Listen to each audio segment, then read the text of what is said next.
Toyota Hiace mga boss, ito yung indicator oh. Yan. Yan ang indicator on and off, yan. Gumagalaw. So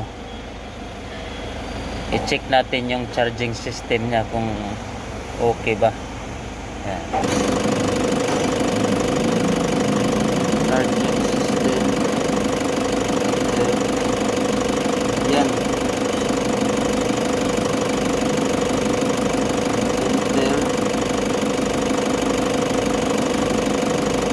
Yan, no output mga boss, 7.48 volts na lang. So, tingnan natin doon sa alternator. Ito mga boss, i-check natin yung supply nya. Ito yung positive. Yan, mayroon 10 volts na lang kasi lobat na. Dito sa socket, kailangan may positive din supply. Yan mga boss oh. So yung katabi nito, ito yung ignition. So itong katabi mga boss, ignition to. Yan. Yan, wala. So ignition on natin mga boss. Yan, ignition on. So 7 volts na lang mga boss kasi lobat na. Off. On. Yan. Okay yung linya mga boss. So yung alternator ang tatanggalin natin kasi hindi mag-charge yung mga supply nya. Okay naman. So dito tanggal tayo alternator. Ito na mga boss, tanggal na yung alternator.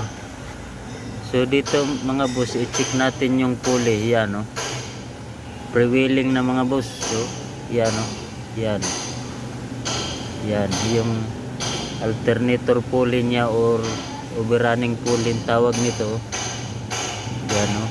Wala na oh.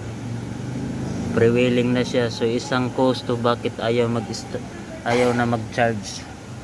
Tanggalin natin tong takip nya. Ayan mga boss, tingnan natin mga boss ha. Yan oh. Hindi na to iniikot mga boss. Yan oh, wala na. So yung problema ito, yung pulley nya.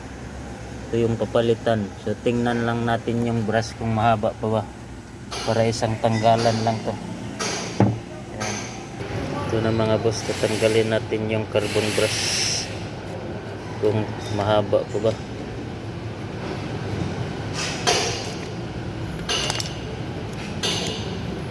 Yan, mahaba pa naman mga boss oh.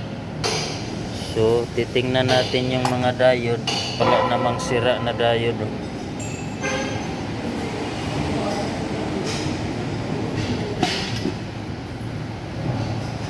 So okay yung diode mga boss. Ito na mga boss, tatanggalin natin yung pulley. Ayan. Ito yung bago mga boss.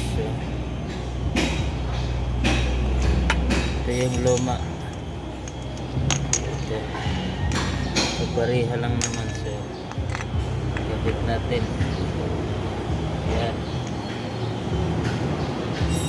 Ito mga boss, nakabit na natin yung alternator. So yung belt na lang ikabit natin. Itong belt mga boss, pinalitan na lang din natin mga boss. Yung belt bago. Ito yung luma. So papalitan natin ang belt din.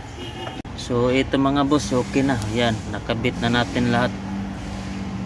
Yan. So i-start natin kung nag-charge na ba. Tayo.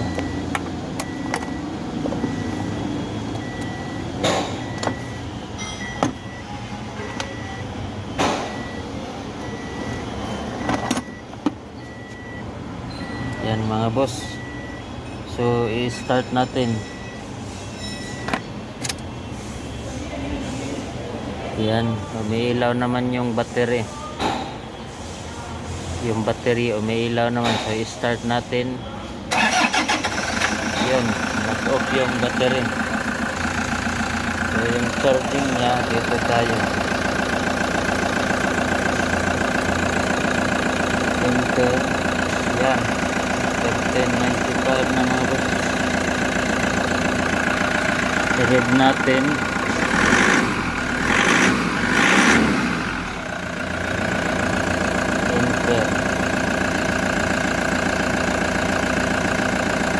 charging normal na mga boss. So okay na, goods na. Salamat.